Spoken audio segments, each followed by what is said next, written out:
ఓనమాలు నేర్పాలని అనుకున్నా కన్నా అందరంత ఎదిగిన నిన్ను చూస్తున్నా నాన్న.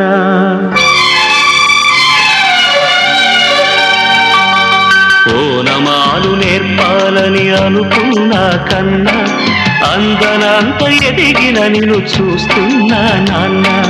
కలిసొచ్చిన కాలానికి నడిచొచ్చిన కొడుకుకి, కలిసొచ్చిన కాలానికి నడిచొచ్చిన కొడుకుకి స్వాగతం చెబుతున్నా. నేనే పసివాణ్ణై నీ నీడ చేరుకున్నా. జీవితాన ప్రతి పాఠం చేరే అనుకున్నా. తీయనైన మమతల రుచి నేడే చూస్తున్నా. అనుబంధపు తీరానికి